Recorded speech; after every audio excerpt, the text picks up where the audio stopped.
안녕하세요. 저는 40대 중반 여자입니다.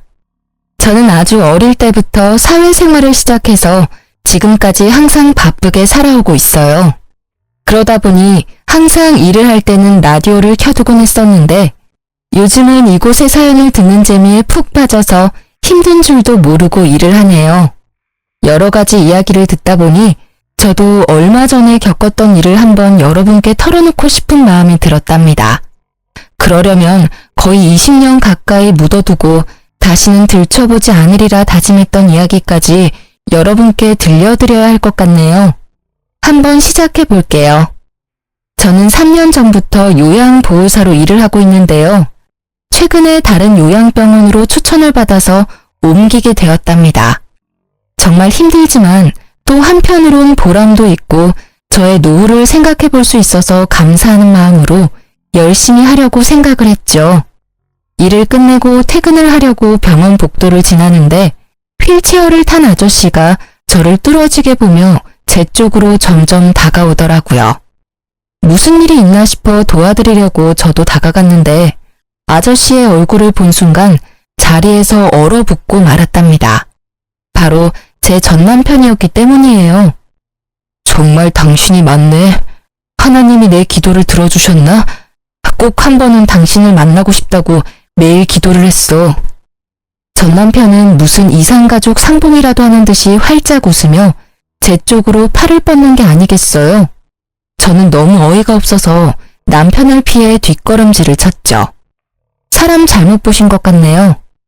저는 얼른 이 자리를 피하고 싶어서 빠른 걸음으로 입구 쪽으로 걸어갔어요. 그때 전 남편이 저를 쫓아오려고 휠체어를 빨리 움직이다 그만 앞으로 고꾸라지고 말았죠.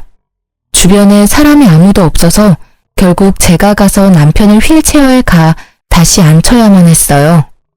당신 맞잖아. 여긴 어떻게 온 거야? 혹시 나 보려고 온 거야? 여보, 제발 내 얘기 좀 잠깐만 들어줘. 내가 다 잘못했어. 제발. 헤어진 게 10년은 훌쩍 넘었는데 여보라는 소리가 잘도 나오네. 역시 뻔뻔한 건 여전해. 할 말도 들을 말도 없으니까 저리 꺼져. 그렇게 전 남편을 두고 집으로 돌아와 한시름 놓을 수 있었지만 머릿속에서 내내 그 초췌하고 비참한 전 남편의 모습이 계속 생각이 나더라고요. 더불어서 그동안 전 남편 때문에 지옥같이 살았던 제 과거의 비참한 모습도 다시 떠올라 버렸죠. 이번 자리를 통해 다 털어놓고 이제 제발 모두 잊고 살고 싶은 마음이에요. 전 남편과의 악연이 시작된 건 20대 후반쯤이었어요. 저는 고등학교에 들어가자마자 단둘이 살던 아버지가 돌아가셔서 친척집을 전전하며 학업을 마쳐야만 했어요. 그때 서러워서 흘린 눈물을 합친다면 한강도 모자랄 거예요. 저는 돈을 벌어야겠다는 생각으로 고등학교 졸업하자마자 대기업의 생산직으로 들어가서 일을 하기 시작했죠. 3교대를 해서 밤낮이 바뀌고 몸이 너무 힘들었지만 그만큼 점점 늘어나는 월급을 보며 하루하루 버틸 수 있었답니다. 그렇게 8년 가까이 일을 하니 어느새 선임이 돼서 한결 여유로워지더라고요. 어느 날 같이 일하는 친한 언니가 말을 하더라고요. 내가 매주 롤러스케이트 동호회 나가는데 같이 가볼래? 넌 맨날 일만 하고 사니? 바람 좀 쐬고 남자도 좀 만나고 그래야지. 얼굴도 이쁜 게. 내 처지에 무슨 남자야. 난 열심히 돈 모아서 내 힘으로 아파트 살 때까지 남자 안 만날 거야. 그러지 말고 이번에 한강 가서 탈 건데 같이 가자. 너 한강도 한 번도 안 가봤지? 저는 그렇게 언니 손에 이끌려 처음으로 동호회를 가봤네요. 신입이라 그런지 많은 회원들이 저한테 관심을 가져서 좀 부끄러웠는데 그 중에서도 눈에 띄게 잘생긴 남자 한 분이 보이더라고요. 역시나 여러 명의 여자들에게 둘러싸여 있어서 인기가 참 많은가 보다 했죠. 그런데 어느새 그 남자가 제 옆으로 다가와서는 롤러스케이트가 서툰 저를 가르쳐주고 알려주더라고요. 그렇게 대화를 나누게 되었고 매주 동호회에 갈 때마다 그분과 둘이 산책을 하며 롤러스케이트를 타는 날들이 이어졌죠. 저희는 그렇게 동호회 내에서 공식 커플이 되었고 2년의 시간을 연인으로 지냈답니다. 저는 처음 하는 연애여서 그런지 모든 게 새롭기만 했고 남자친구에게 그야말로 푹 빠져서 지냈던 것 같아요. 어느 날 남자친구가 저에게 반지를 불쑥 내밀더라고요. 우리 결혼하자. 난 일찍 결혼해서 너 닮은 딸 낳고 안정적으로 살고 싶어. 자기, 내 사정 잘 알면서 그래? 자기는 서울에 있는 대학교도 나왔고 지금 회사도 꽤 좋은 곳이잖아. 자기 가족이 나를 받아들이겠어? 나도 너랑 크게 다르지 않아. 홀어머니와 둘이 살고 있고 아직 회사 다닌 지 얼마 안 돼서 너보다 월급도 훨씬 적잖아. 네가 어디가 어때서? 자기 말 들어보면 어머님이 자기에 대한 기대가 크신 것 같은데 부모님도 없는 내가 마음에 드실 리가 없잖아. 난 반대하는 결혼 하고 싶지 않아. 우리 그냥 이대로 만나기만 해. 무슨 소리야. 난 너랑 연애만 하려고 만나는 거 아니야. 진지하게 만나고 있고 나도 많이 생각해서 결혼하자는 거야. 넌 나만 믿고 따라오면 돼. 저는 결혼을 원하지 않았지만 남자친구가 강하게 밀어붙여서 점점 남자친구와의 미래를 꿈꾸게 되고 행복한 가정을 꾸리고 싶다는 마음이 생기더라고요. 외로운 제 삶에 가족이 생기는 거니까 허락만 된다면 꼭 이루고 싶었죠. 그렇게 남자친구만을 믿고 신우와 처음으로 만나게 되었어요. 주말에 식당에서 만나게 되었는데 저를 보고는 아주 늘씬하고 예쁘다며 마음에 드신 듯한 모습이었어요. 그래서 좀 기대를 했었는데 곧 제 집안 사정과 직업을 들으시고는 얼굴이 구겨지시더라고요. 사실 내가 우리 아들 결혼은 생각해보지도 않아서 좀 당황스럽네. 오늘은 그냥 교제하는 친구 만나서 밥 한번 먹는 걸로 하고 결혼 얘기는 좀 천천히 하자. 아참, 내가 이 근처에서 약속이 있어서 금방 일어나야 될 것 같네. 시모는 만난 지 30분도 안 돼서 밥도 제대로 먹지 않고 나가버리더라고요. 엄마가 좀 마당발이시거든. 그래서 약속이 많으셔. 네가 이해해. 다음에 정식으로 인사드리자. 저는 본능적으로 시모가 저를 마음에 들어하지 않는다는 걸 느낄 수 있었어요. 아니나 다를까 다음날 모르는 번호로 전화가 오더라고요. 나 영준이 엄마인데 지금 당장 어제 만났던 그 식당 옆에 커피숍으로 튀어와. 대뜸 전화해서 거칠게 명령하는 식으로 말을 하길래 너무 당황스러웠지만 일단 나갈 수밖에 없었죠. 시모는 나이답지 않게 날씬하고 외모로 엄청 꾸미는 것 같았어요.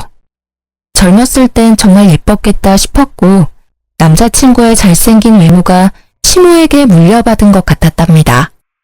시모는 저를 보자마자 무슨 벌레를 보듯이 인상을 팍 쓰더라고요. 쓰잘데기 없는 인사는 건너뛰고 본론만 말아마. 당장 우리 아들한테서 떨어져라. 네? 그게 무슨 말씀이세요? 헤어지란 말씀이신가요? 머리가 돌대가리야? 한 번에 말귀를 못 알아들어? 니까지 게 감히 우리 아들하고 결혼을 한다고? 용기가 가상한 건지 무식한 게 용감한 건지. 너 고등학교 간신히 졸업하고 공장에서 일하는 공순이라며? 네, 제가 집안 사정이 좋지 않아서 일찍 돈을 벌었어야 해서요. 하지만 저 지금 연봉도 높고 관리직으로 승진도 했어요. 그런다고 공순이가 뭐 전문직이라도 돼? 영원한 공순이지. 가정 형편이야. 나도 우리 아들 혼자 키웠으니까 크게 상관 안 하려고 했어. 그래도 너무 키우는 거 아니니? 우리 아들 그 잘난 외모에 학벌에 직업에 뭐가 모자라서 너까지 거랑 결혼을 시켜야 돼? 우리 아들한테 줄 서는 애들이 한둘이 아닌데 네가 뭔데? 저 혼자 열심히 살아왔고 이런 말 들을 만큼 잘못한 것도 없고요. 저도 이 결혼 안 하겠습니다. 이만 가볼게요. 저는 악소리를 질러대는 시모를 뒤로하고 냉정하게 나와버렸어요. 혼자 사는 게 속 편하지 처음부터 이렇게 반대하는 결혼을 뭐하러 하겠어요. 그리고는 그 후로 남자친구의 연락도 받지 않고 남자친구가 찾아올까봐 공장 기숙사에서 잠시 지내기도 했죠. 그러자 남자친구는 같이 동호회에 나가는 언니의 도움을 받아서 저한테 계속 연락을 하고 기숙사로 몰래 들어오기까지 했답니다. 제가 무수하게 헤어지자고 밀어냈지만 남자친구는 제가 사는 집에 들어와서 같이 살기까지 했고 저도 사랑하는 사람을 더 이상 밀어낼 힘이 없었죠. 거기다가 남자친구가 밀어붙여서 얼떨결에 혼인신고까지 하러 가게 되었어요. 혼인신고를 했다는 걸 알게 된 시모가 저희 둘을 집으로 부르더라고요. 철없는 10대도 아니고 어떻게 혼인신고를 덜컥 할 수가 있어? 네가 제정신이니? 엄마가 그렇게 말도 안 되는 반대를 하는데 어떡해? 나는 이 사람이랑 같이 살 거니까 엄마가 양보해. 아유, 내가 너 때문에 환장한다. 어쩜 그렇게 다혈질이 네 아버지를 빼닮았니? 그래, 혼인신고까지 했다니 어쩌겠니? 대신 결혼식은 나중에 하고 일단 너는 이 집에 들어와서 살아라. 이 집에요? 셋이 살기엔 너무 좁은데 불편하지 않으시겠어요? 내가 불편할 게 뭐 있어? 네가 들어와서 하는 거 봐서 결혼식을 하든 나가서 둘이 살던 하게 할 거니까 들어와서 한번 지내봐. 네, 알겠어요. 제가 어머님께 잘할게요. 지켜봐 주세요. 저는 제가 남편에 비해 많이 기운다는 걸 잘 알고 있으니 시집살이를 해서라도 시모에게 인정을 받고 한 가족이 되고 싶은 마음이 컸어요. 그래서 바보처럼 그 좁은 집으로 들어가서 함께 살게 되었죠. 저는 3교대로 일을 해서 밤새 일을 하고 아침에 들어오는 달도 있었지만 힘든 내색하지 않고 매일 아침마다 따뜻한 밥과 국을 새로 해서 아침상을 차렸어요. 지금 생각하면 참 바보 같고 쓸데없는 짓이었지만 그때 당시에는 그렇게 매일 밥을 해서 남편을 먹이는 것도 행복했고 매일 하면 언젠간 시모도 저를 인정해 줄 거라는 희망이 있었던 것 같아요. 혼자 살다 보니 사실 요리를 잘하는 편은 아니었지만 시모가 가정교육도 못 받았다는 말을 하지 않도록 주변 언니들한테 물어보고 배워서 매일 다른 반찬을 만들려고 노력했었죠. 남편도 처음엔 감동하고 고마워하더니 시간이 지날수록 아침상을 받는 걸 당연하게 생각하는 것 같았어요. 나중엔 반찬이 허술하다고 저를 타박하기도 했었으니까요. 그뿐만 아니라 청소며 빨래며 모두 제 차지였고 퇴근하고 집안일까지 하면 매일 자정을 넘겨서야 쉴 수 있었어요. 시모는 비교적 젊었지만 아무런 일을 하지 않았는데 뭐가 그리 바쁜지 매일 약속 있다고 나가더라고요. 제가 들어오기 전까지는 어떻게 집안일을 한 건지 단 한 번도 도와주지도 않았죠. 혼자 살 때는 일만 하고 나머지 시간은 혼자 쉬면서 저만의 일상을 보냈는데 결혼을 하고 나니 제가 모든 집안일을 떠맡아서 너무 힘들고 피곤했어요. 하지만 제가 자발적으로 시집살이를 하겠다고 기어들어왔으니 누구에게 하소연을 할 수도 없었고 제 가슴만 썩어 문드러져 가고 있었답니다. 결혼한 지 얼마 되지 않아 시모는 저한테 매달 용돈을 달라고 요구하기 시작했죠. 네가 우리 아들보다 돈도 더 잘 번다며? 말로만 하면 뭐해? 며느리가 돼서 시험이 용돈도 안 챙겨주니?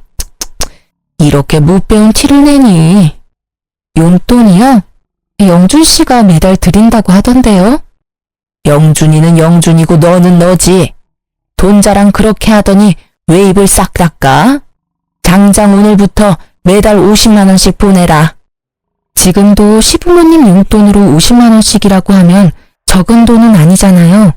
10여 년 전엔 더 큰 돈이었는데 저는 어쩔 수 없이 시모에게 매달 돈을 줘야만 했어요. 그것도 남편에게는 말하지 말라고 해서 비밀로 하고 줘야만 했죠. 시모에게 돈을 주다 보니 막상 제가 쓸 돈도 모자르고 저축은 전혀 할 수가 없게 되었답니다. 저는 제가 할 수 있는 건 최선을 다해서 시모와 남편에게 해주려고 노력했어요.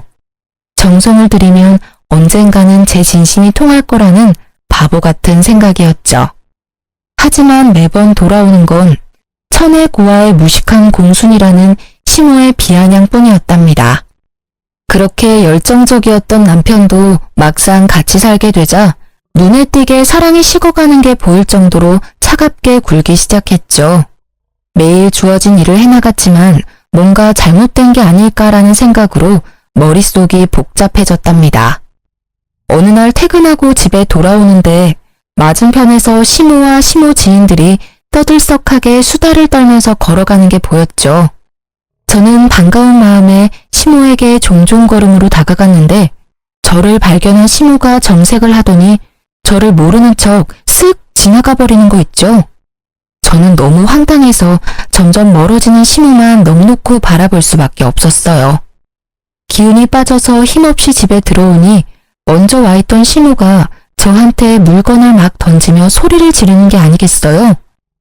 너는 거기가 어디라고 감히 아는 척을 하려고 해? 너 때문에 얼마나 시겁했는지 알아? 그럼 어머님 봤는데 인사 안 하고 지나쳤으면 또 한 소리 하셨을 거 아니에요. 제가 어떻게 해야 되는데요? 이것 봐라. 아주 본색이 나오시네. 너같이 급 떨어지는 애가 며느리라고 동네방네 자랑이라도 하리? 눈치를 보니 어머님 지인분들은 영준 씨가 결혼한 지도 모르는 모양이네요. 결혼한 거 숨기신 거예요? 야, 결혼식도 안 했는데 무슨 혼인신고야. 니네가 멋대로 한 거고. 나중에 어떻게 될지 누가 알아? 나 참, 밖에서 나 보면 아는 척 하지 마. 쪽팔리니까. 제가 부끄럽다고 아들이 결혼했다는 것도 말하지 않다니 너무 서운하더라고요. 제가 무슨 숨겨놓은 여자도 아니고 나쁜 짓을 한 것도 아닌데 이렇게 당당하지 못하게 살아야 할 이유가 있나 싶었죠. 저녁에 남편에게 말하니 황당하게도 시모 편을 들더라고요. 결혼식을 해야 축의금도 받고 떳떳하게 밝힐 수가 있는 거지. 사실 지금이야 동거라고 봐야지. 동거? 혼인신고까지 해놓고 그렇게 무책임하게 말할 거야? 그럼 결혼식은 언제 할 건데? 차일피일 미루기만 하고 있잖아. 아, 좀 기다리라고. 나 곧 이직할 건데 회사 사람들한테 축의금 받긴 좀 그렇잖아. 이직? 그런 말 없었잖아. 멀쩡히 잘 다니던 회사를 왜 옮겨? 아, 그런 게 있어. 너한테 일일이 다 말해야 돼? 피곤하게. 말하면 뭐 알아듣기는 하고. 근데 너 옷꼬라지가 이게 뭐야? 같이 산다고 너무 막 하는 거 아니야? 완전 아줌마 다 됐네.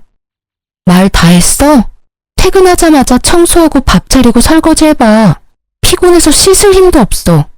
도와줄 생각은 안 하고 이제 내 외모 지적이야? 아니, 좀 꾸미면 예쁜 걸 알아서 그러는 거지. 아, 말 대답 좀 그만해. 피곤해 죽겠는데. 결혼 초기만 해도 밤에 둘이 공원에 나가서 롤러스케이트를 타기도 하면서 깨가 쏟아지는 시절을 보냈는데요. 다른 회사로 이직하고 나서는 아예 저에게 무관심해져서 하루에 몇 마디도 나누지 않는 지경까지 되었답니다. 뭘 물어보기만 해도 버럭 짜증부터 내니까 저도 남편에게 말 걸기가 무섭더라고요.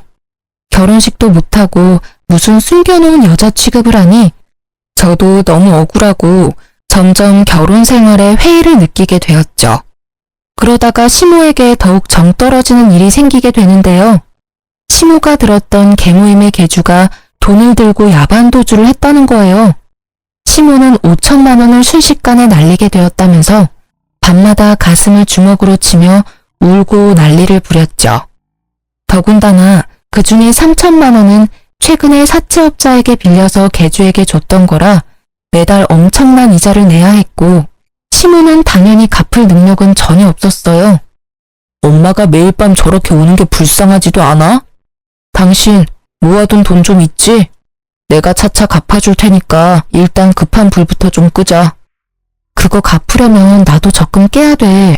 내가 얼마나 힘들게 모은 건데. 그깟 돈보다 시어머니 건강이 우선 아니야? 아, 당장 돌아가실 것 같이 구시는데 일단 적금 좀 깨.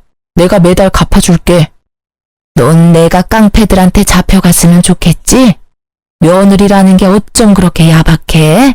하나뿐인 시어미한테 그깟 돈 좀 못 해주니?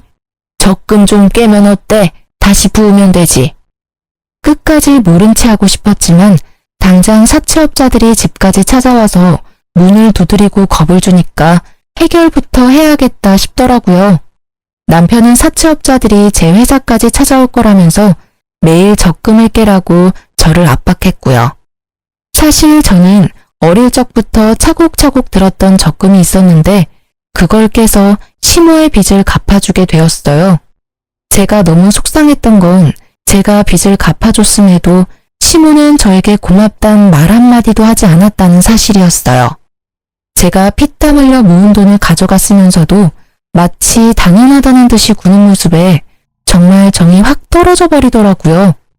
그동안 시모에게 인정받으려고 애썼던 순간들이 모두 부질없이 느껴졌죠. 사실 아무도 저를 잡지 않는데 저만 이 집에서 나가버리면 두 사람과의 인연은 바로 끝나버릴 수 있을 것 같더라고요. 그런 고민을 하는 와중에 저에게 소중한 생명이 찾아오게 되었답니다. 너무나 갑작스러웠지만 남편은 제가 임신했다는 걸 알고 무척 기뻐하더라고요. 예전처럼 다정한 남편의 모습으로 돌아온 듯했고 살뜰히 저를 챙겨주기 시작했어요. 그걸 보는 시모는 영 못마땅한 표정이었죠. 거기 바닥이 더러우니까 엎드려서 박박 걸레질 좀 해라. 저 물건들 좀 들어서 집 밖에다가 쌓아둬라. 어머니, 초기엔 쪼그려 앉거나 무리하면 안 된대요. 이따가 영준 씨 오면 시키세요. 그거 잠깐 드는 건데 뭐가 어렵다고 유세야? 누구네 안 낳아봤어? 그런 걸로 잘못되려면 안 낳는 게 낫지. 빨리 안 옮겨? 시모는 제가 임신 초기일 때 집안일을 더 시키고 무거운 걸 자주 들게 하면서 저를 더 괴롭히더라고요. 그땐 막연히 임신했어도 봐주지 않는다고만 생각했는데 지금 생각해보면 아기를 원하지 않아서 잘못되게 하려고 했던 것 같아 소름이 끼치네요. 저는 건강하게 아기를 낳고 싶어서 회사도 휴직했고 제 돈으로 맛있는 거 사 먹어가면서 아기를 지켜나갔어요. 그렇게 남편을 닮아 코가 오똑한 아들을 품에 안을 수 있었답니다. 아들을 낳고 품 안에 처음 안아본 날이 제 인생에서 가장 행복한 날이었어요. 그동안 시모와 남편에게 철없고 서운했던 건 모두 잊고 아기와 함께 한 가족으로 잘 살아보려고 다짐도 했었죠. 그렇게 집에서 아기를 돌보는데 빌라가 너무 좁아서 거실에서 아기와 생활하다 보면 물건들이 가득 차서 발 디딜 틈도 없더라고요. 화장실이 너무 좁아서 아기 욕조 놓고 목욕시키기도 너무 힘들었어요. 남편은 새로 이직한 회사 일로 바빠서 매일 밤 늦게 들어왔고 시모는 단 한 번도 육아를 도와주지 않았어요. 정말 매정할 정도로 아기 얼굴도 잘 쳐다보지 않더라고요. 아무리 제가 미워도 자신의 손주한테까지 이렇게 정이 없을 수가 있는지 기가 찼죠. 어머니, 저 잠깐 밥 좀 먹게 아기 좀 봐주실 수 있을까요? 혼자 잘 누워있고만 뭘 봐? 애 앞에 두고 밥에 국 말아서 후루룩 마시면 되지. 요즘 영준 씨도 매일같이 늦게 들어와서 저 혼자 하루 종일 아기를 보려니 너무 힘들어서요. 저 씻은 지도 며칠 됐어요. 잠깐만 좀 봐주세요. 네 애를 네가 봐야지 왜 나한테 봐달래? 내가 언제 손주 낳아달라든? 네가 좋아서 낳은 걸 가지고 왜 나한테 떠넘겨? 나 나가야 돼. 비켜. 아무도 도와주는 사람 없이 하루 종일 아기와 씨름하려니 정말 미쳐버리겠더라고요. 그나마 믿을 사람은 남편뿐인데 남편은 밤에 아기가 울어서 짜증이 난다면서 어느 날부턴 외박까지 일삼기 시작했죠. 주말에 저는 새벽부터 일어나서 아기를 보고 있는데 남편은 태평하게 늦잠을 자는 걸 보니 부하가 치밀어 올라 남편을 흔들어 깨웠어요. 주말엔 아기 좀 봐야지 언제까지 잘 건데 내가 얼마나 힘든 줄 알아? 나 혼자 애 만들었어? 아빠라는 인간이 어쩜 그렇게 애를 쳐다도 안 봐. 당신은 귀찮다고 외박하고 다니고 도대체 어디에 있다 오는 거야? 아, 정말 귀찮게. 일하다가 늦어지면 외박도 하는 거지. 너 지금 일 안 하잖아. 그럼 네가 애를 보는 게 맞는 거 아니야? 그래, 이렇게 나온다 이거지. 오늘 당신 일 안 하잖아. 그럼 당신이 애 보면 되겠네. 저는 남편에게 아기를 안겨버리고 지갑만 챙겨서 집을 나와버렸어요. 남편이 계속 전화를 해댔지만 다 무시해버리고 하루를 여관에서 혼자 보냈죠. 오랜만에 혼자 있으니 몸은 참 편했지만 아기가 걱정이 돼서 마음이 너무 불편했어요. 결국 다음날 오전에 집으로 들어갔죠. 집 안으로 들어가자 시모가 우는 아기를 안고 어쩔 줄 몰라 하고 있고 남편은 아기가 토한 우유를 닦고 있더라고요. 저를 발견한 시모가 악을 쓰면서 저에게 아기를 거칠게 넘겨주었답니다. 무식해도 정도가 있지. 어디 베어먹지 못하게 애를 두고 나가? 너 때문에 내가 얼마나 고생을 했는지 알아? 아우 삭신이야.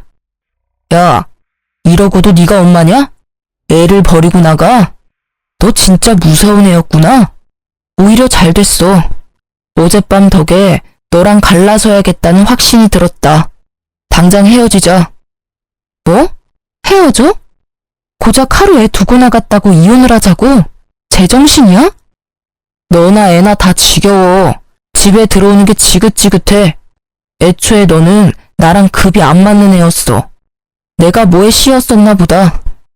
이제야 네가 제정신으로 돌아왔구나. 그러게 엄마가 계속 말했잖아. 쟤는 아니라고. 애까지 낳고 이게 뭐니? 저는 분노가 치밀어 올라서 주체가 안 되더라고요. 저는 남편의 뺨을 사정없이 세게 내리쳤어요. 지금 말 다 했어? 내가 지금까지 어떤 마음으로 견뎠는데. 뭐?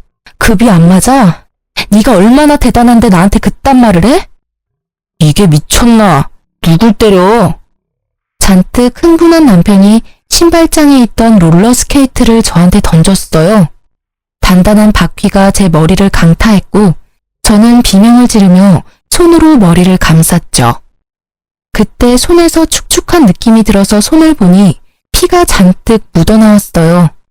찢어진 이마가 아픈 것보다 남편과 저를 이어주었던 롤러스케이트에 얻어맞은 제 모습에 가슴이 무너져 내리더라고요. 시모는 벌써 나가버려서 자취를 감췄고 남편은 제 피에 놀랐는지 주춤대다가 그대로 현관문을 열고 나가버렸답니다. 아기는 얼굴이 벌개져서 악을 쓰며 울고 저는 피를 철철 흘리며 남편이 나간 현관문을 뚫어지게 노려보았어요.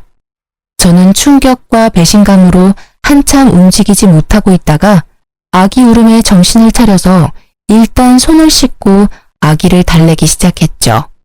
이마에서는 계속 피가 흘러내리고 있었고 아기가 조용해진 뒤에야 저는 혼자서 지혈을 해서 간신히 피를 멈출 수 있었답니다. 그렇게 며칠이 지났고 시모도 남편도 집에 들어오지 않더라고요. 저는 혼자 미친 사람처럼 서럽게 울면서도 아기를 돌봐야 했고 너무 힘들어서 결국 친한 언니에게 연락을 했답니다. 언니는 한 걸음에 집으로 달려와 주었어요. 세상에, 이게 무슨 일이야? 너 얼굴이 왜 이러니? 나한테 연락을 했어야지. 아니, 그 나쁜 자식이 밖에선 그렇게 착한 척을 하면서 널 이렇게 만들었단 말이야? 언니, 나 아직 병원에도 못 가봐서 병원 좀 갔다가 남편 좀 만나고 올게. 그동안 우리 애기 좀 봐줄 수 있어? 당연하지. 너 밥은 먹었어? 세상에, 피죽도 못 얻어먹은 것처럼 삐쩍 말라서는. 이런 몸으로 애기한테 계속 젖을 준 거야? 이 미련한 거사. 언니는 냉장고에 있던 재료로 죽을 만들어서 억지로 저에게 먹였죠. 저는 언니 덕에 병원에 가서 찢어진 이마 치료를 받고 남편의 회사로 찾아갔답니다. 제가 건물 앞에 도착했을 때 마치 짠 것처럼 남편이 그 앞에서 고급 승용차에서 내리더라고요. 남편이 문을 열어주자 고급 투피스를 빼입은 여자가 미소를 지으며 내렸어요. 그리고는 둘이 다정히 팔짱을 끼고 여자는 남편의 어깨에 얼굴을 기댄 채 건물 안으로 걸어 들어가는 게 아니겠어요? 저는 달려가서 남편의 어깨를 붙잡았답니다. 뒤돌아본 남편이 저를 보고는 화들짝 놀라며 여자를 살짝 밀쳐내더라고요. 당신이 여긴 어떻게 알고 왔어? 네 눈엔 내가 바보 천치로 보여? 내가 네 회사 주소도 모르고 있었을까봐. 아, 이 여자가 와이프? 얘기 듣던 대로네. 여자가 저를 머리부터 발끝까지 훑어보더니 비웃음 짓는 게 아니겠어요. 저는 분노와 수치심이 밀려와서 몸이 부들부들 떨려왔답니다. 이 여자는 뭐야? 너 바람 펴? 그래서 이혼하자는 거였어? 이 인간 말종 같은 자식아. 남의 회사 앞에서 소란 피우지 말고 진정 좀 해요. 이러니까 급 떨어진다는 소리나 듣지. 그래요. 우리 사랑하는 사이니까 그쪽이 양보 좀 해서 이혼 좀 해줘요. 내가 위로금은 섭섭지 않게 줄 테니까. 뭐라고? 넌 뭐 얼마나 대단한데 나를 무시해? 그래봤자 상간녀 주제에. 저는 여자의 긴 머리채를 잡고 마구 흔들기 시작했어요. 여자는 저보다 키가 작아서 저를 막지 못하고 마구 휘둘리며 비명만 질러댔죠. 남편이 그런 저를 말리려고 제 손을 마구잡이로 던지더라고요. 제가 멈추지 않자 저를 세게 밀쳐서 저는 바닥으로 고꾸라졌죠.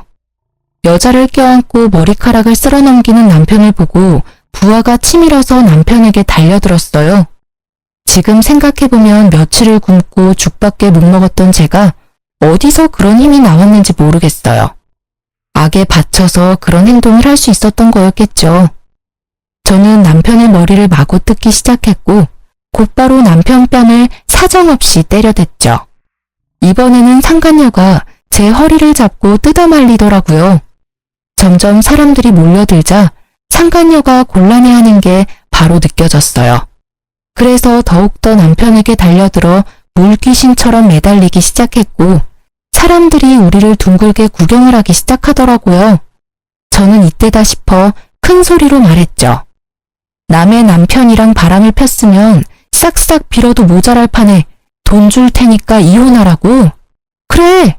어디 한번 얼마를 줄지 기대하고 있을 테니까 보따리로 한번 싸갖고 와봐. 상간녀 주제에 고상한 척 잘난 척 하지 말고. 저는 긴 머리로 얼굴을 필사적으로 가리는 상간녀를 팍 밀치고 건물을 나왔죠. 집으로 돌아오는 내내 눈물이 주체할 수 없이 흐르더라고요. 아기 때문에 화가 나서 이혼이란 말이 튀어나왔을 거라고 생각했는데 남편에게 다른 여자가 생겼다니 믿어지지가 않더라고요. 거기다 내 초라한 몰골과 비교가 되게 화려하고 고상한 모습을 보니 비참하고 제 자신에게도 화가 얼마나 나던지요. 제 인생에서 남자는 남편 한 사람뿐이었고 그래서 저의 모든 것을 남편을 위해 희생했었는데 그야말로 헌신짝이 되어버린 거니까요.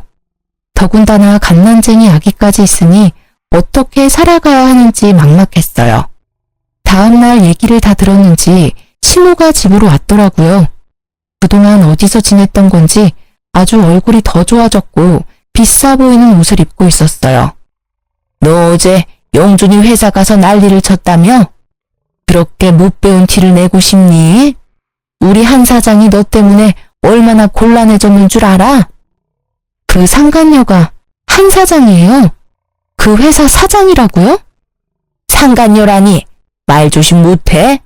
얼마나 대단한 분인 줄 알아? 영준이보다 4살 많은데 그 큰 회사 대표에다 재산이 어마무시하다.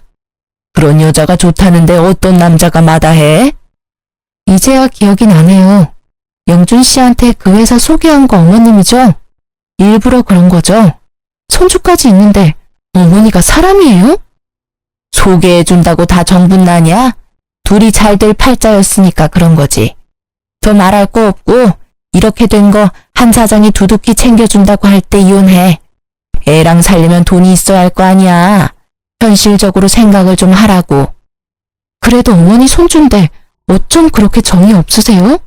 이혼하면 다신 손주 안 보실 거죠? 어차피 재혼하면 자식이야 또 생길 텐데 지금 정리 안 하면 나중에 분란만 생긴다. 네가 원해서 낳은 애니까 네가 키워라. 나나 영준이는 미련 없으니까 친권이며 양육권이며 싹 다 네가 가져가고 이혼만 해줘라. 육아하느라 정신이 없어서 남편이 했던 말을 흘려들었었는데 이제야 기억이 나더라고요. 그동안 남편이 자기 회사 대표가 대단하다면서 칭찬을 많이 했었고 저랑 비교도 많이 했었거든요. 저는 당연히 남자일 줄 알고 신경도 안 썼는데 그 상간녀였던 거죠. 시모는 어떤 모임에서 상간녀를 알게 됐는데 상간녀가 몇 년 전에 이혼을 했다는 걸 알고 남편을 그 회사로 이직하라고 계속 꼬드겼던 거죠.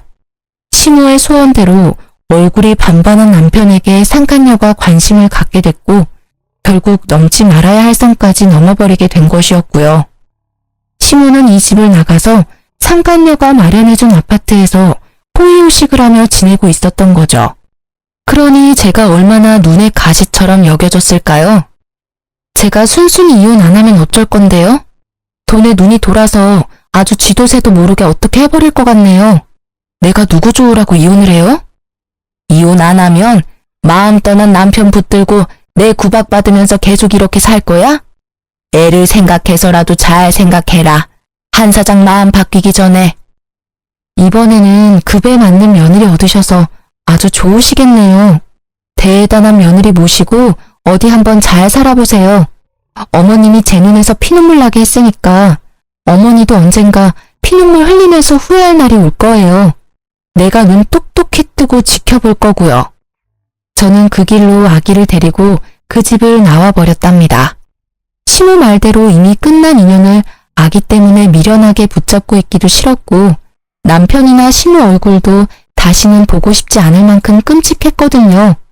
합의 이혼하고 확정이 된 날에 참 어이가 없는 게 셋이 살던 그 좁은 빌라 명의도 제 이름으로 바꿔주고 상간녀가 바로 1억을 입금해주더라고요. 돈을 막 써도 될 만큼 많아서 그런 건지 아님 그만큼 남편에게 빠져서 그런 건지는 몰라도 저는 20년을 벌어도 못 모을 돈을 한 번에 보내주니 참 기가 막혔답니다. 너무 원통하고 분하고 제 지난 시간이 후회되었지만 아기와 살 길이 막막했기에 그 돈을 받을 수밖에 없었어요. 저는 셋이 살던 그 빌라가 치떨리게 싫어서 바로 팔아버리고 그 돈과 1억을 합쳐서 서울의 아파트를 구입해서 아기와 둘이 살아가게 되었답니다. 혼자의 몸으로 갓난아기를 키우며 사는 건 정말 고통스러울 정도로 힘들었죠. 저는 잠깐씩만 일할 수 있는 식당 아르바이트를 해서 돈을 벌다가 아기가 유치원에 다닐 수 있게 되자 좀 숨통이 튀어 작은 건설 회사의 경리로 일을 하기 시작했어요. 사무직 경력이 없던 저는 야근까지 해가면서 열심히 일을 배워서 6개월이 지나서부터는 사장님의 인정도 받게 되었고 5년 동안 그곳에서 일을 했죠. 그리고 거래처 직원이었던 지금의 남편과 안면을 트고 점점 친해지게 되었는데요. 몇 번의 데이트를 하고는 저한테 프로포즈를 하더라고요. 우리가 만난 지는 얼마 안 됐지만 사실 전 오랫동안 지켜보고 있었어요. 우리 처지가 같은데 같이 살아봅시다. 내가 원희 씨 노후 남부럽지 않게 책임질게요. 너무 이른감이 있다고 생각했지만 지금 남편은 사별을 해서 아들 한 명을 키우며 살고 있어 처지가 비슷해서 더욱 정이 갔답니다. 한 번의 아픔이 있었지만 듬직한 남편을 한 번 더 믿어보기로 하고 용기를 내서 재혼을 하게 되었죠. 지금은 두 아들과 남편과 함께 행복한 가정을 이루어 살고 있답니다. 내 가족을 만들고 싶다는 저의 바람이 드디어 이루어진 것이죠. 남편은 기술직이라 연봉이 높은 편이고 제가 예전에 사놓은 서울의 아파트의 월세만으로도 일을 안 해도 될 정도인데요. 저는 평생을 일을 해서 그런지 전업주부로 사는 게 오히려 더 힘들더라고요. 그래서 요즘 많이 한다는 요양보호사 자격증을 따서 요양병원에서 일을 하게 되었답니다. 어디서나 성실하게 일을 하기에 이번에도 인정을 받아서 다른 요양병원으로 더 좋은 대우를 받고 옮겨보기로 한 거였는데요. 그곳에서 생각만 해도 치가 떨리는 전 남편을 만나게 된 것이었죠. 제가 전 남편을 보고 너무 충격을 받았던 건 전 남편이 두 다리가 없다는 사실이었어요. 그런 모습을 하고 있으리라곤 상상도 하지 못했었는데 말이죠. 두 다리가 없는 전 남편을 부축해서 휠체어에 앉히고 나니 무릎이 덜덜 떨리더라고요. 그런 제 표정을 읽었는지 전 남편이 황급하게 말을 해나갔죠. 당신한테 못할 짓을 해서 내가 벌을 받았어. 당신이랑 이혼하고 그 여자랑 바로 결혼식을 했어. 어머니 소원대로 대단하게 치렀지. 신혼여행 다녀와서 새벽에 공항에서 집으로 올 때 크게 사고를 당했어. 그때 두 다리를 잃었지. 당신이 얼마나 그리웠는지 몰라. 나랑 이혼한 순간부터 그쪽이랑 나는 남보다 못한 사이예요. 그쪽이 어떻게 되든 아무 관심이 없다고. 전 남편은 초췌한 얼굴로 눈물을 절절 흘리면서 팔을 연신 제 쪽으로 뻗어대더라고요. 저는 그 모습조차 소름이 끼쳐서 계속 한 발짝씩 뒷걸음질 쳤어요. 당신도 내가 싫지? 그 여자는 많이 다치지 않았었는데 내 다리가 없단 걸 알고는 뒤도 안 보고 가버리더라고. 결혼식만 했지 혼인신고도 안 해서 가는 걸 막을 수가 없었어. 그 후로 어머니가 내 기저귀 갈아가며 간병하시느라 고생 많이 하셨는데 작년에 갑자기 뇌출혈로 돌아가셨어. 그래서 요양원으로 들어온 거야. 태어난 손주 기저귀 한 번도 안 갈아주더니 다리 잃은 아들의 대소변을 받아가며 간병했었다는 시모야말로 자업자득이라 해야 할까요? 저는 더 이상 전 남편과 마주하고 싶지 않아 서둘러 현관으로 발걸음을 옮겼어요. 전 남편이 저를 따라오면서 계속 불러대더라고요. 여보, 잠깐 기다려줘. 할 말이 있어. 제발. 우리 아들은 지금 어디 있어? 내가 매일 우리 아들 생각하니 울다 잠들어. 우리 아들 얼굴 한번 볼 수 있을까? 내 소원이야. 내가 왜 그쪽 소원을 들어줘야 돼? 그리고 당신이 나랑 아기를 버린 이후로 당신 아들은 이 세상에 없는 거야. 다시는 우리 아들이란 말 짓거리지 마. 매일 당신이랑 우리 아들만 생각하며 살았어. 언젠가 다시 만날 수만 있다면 당신에게 벌인 짓을 용서를 빌고 싶었어. 여보, 미안해. 제발 용서해줘. 다시 날 받아줄 순 없을까? 용서 좋아하네. 다리까지 잃었으면 사람이 될 만도 한데 예전이나 지금이나 어쩌면 그렇게 이기적이야? 내가 아직도 너만 바라보고 사는 등신인 줄 알아? 난 진작에 재혼해서 지금 남편이랑 행복하게 살고 있어. 넌 평생 네가 만든 지옥에 갇혀서 잘 살아봐. 저는 전 남편에게 차갑게 쏘아붙이고 병원 문을 나섰어요. 이참에 병원도 그만두고 좀 쉬어야겠다고 마음을 먹었죠. 병원 밖 주차장에서 지금의 남편과 학교를 마친 아들들이 웃으며 손을 흔들고 있더라고요. 저는 혹시나 전 남편이 볼까 무서워 병원 쪽을 뒤돌아봤는데 아니나 다를까 저를 찾으려고 전 남편이 휠체어를 끌고 밖으로 나오더라고요. 저는 승용차 쪽으로 달려가서 얼른 아들을 차에 타게 하고 급하게 차를 출발시켰답니다. 영문을 모르고 급하게 운전하는 남편과 무슨 일 있냐고 묻는 아들들의 물음에 차마 대답할 수가 없더라고요. 그렇게 헤어지고 마지막으로 전 남편을 마주쳤고 그 후로는 보지 못했죠. 어릴 때부터 외로운 인생을 살았던 제가 갓난아기와 함께 버려져서 또다시 혼자 이 세상의 풍파를 겪어내야 했을 때 정말 이 세상에 대한 끈을 놓아버리고 싶었던 적이 한두 번이 아니었는데요. 그 아픔을 다 견딜 수 있었던 건 저의 하나뿐인 아들 덕이었죠. 시모와 전 남편의 처참한 말로를 보니 역시 사람이 죄를 지으면 안 된다는 걸 다시 한번 느끼게 되네요. 그리고 그동안 저의 아픔도 어느 정도 보상을 받은 기분이 들어요. 이번에 제 이야기를 털어놓은 것을 시작으로 전 남편에 대한 건 모두 잊어버리고 지금의 남편과 두 아들과 함께 지지고 볶으며 행복하게 살아볼게요. 여러분도 항상 행복하시길 바라면서 이야기를 마치겠습니다. 감사합니다. 안녕하세요, 여러분. 시어머니 시집살이보다 동서 시집살이가 더 무섭다는 말 혹시 들어보셨나요? 저는 이번에 이 말의 뜻을 고스란히 온몸으로 받아본 40대 초반의 평범한 여성이에요. 정말 다른 사람과의 대립 같은 건 피하고 싶어하는 성격이기도 하고요.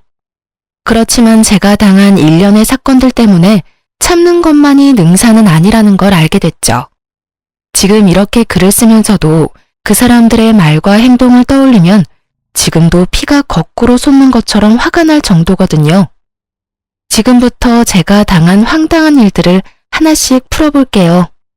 저는 결혼 당시에는 지금과는 다르게 영양사로 일하고 있었어요. 남편은 평범한 중소기업의 회사원으로 시댁과도 큰 문제 없이 지내고 있었어요. 그런데 그런 제가 시댁과 트러블이 생긴 건 시동생, 그러니까 남편의 남동생이 결혼을 하고 나서부터였어요. 도련님은 당시 젊은 사장으로 창업으로 작은 사업체를 운영 중이었거든요.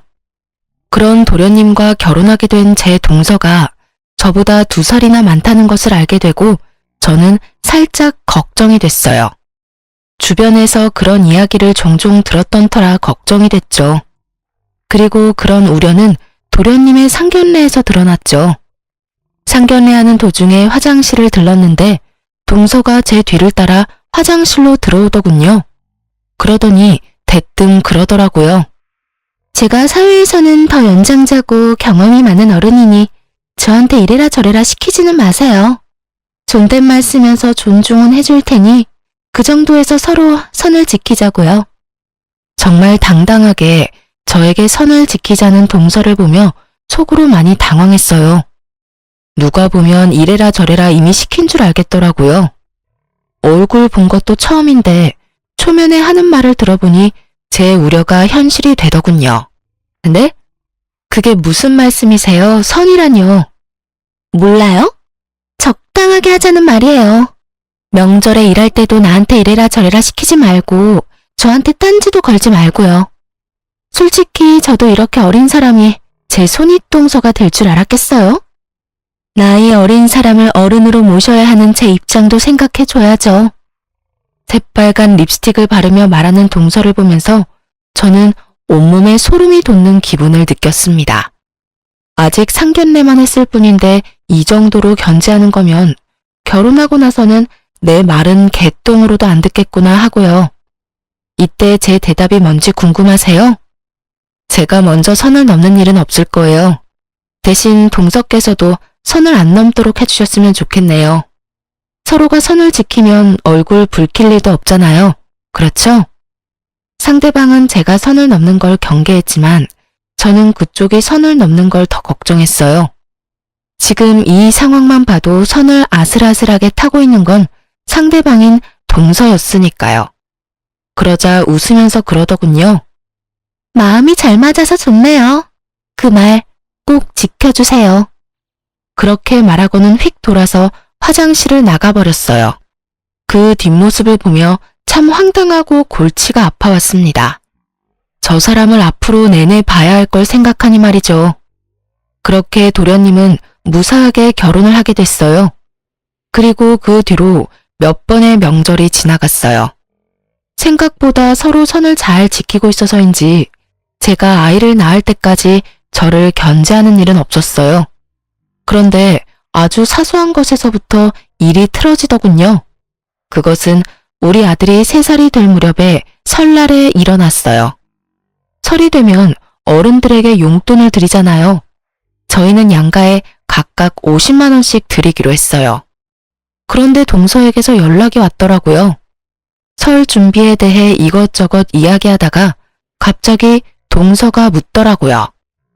형님, 이번 설에 용돈은 얼마 하시기로 했어요? 저희는 50만 원 드리려고 해요. 그 외에 과일이나 건강기능식품도 하나씩 사서 드리고요. 그래요? 그럼 저희도 50만 원 해야겠네요. 설날에 봐요. 그렇게 전화를 끊었어요.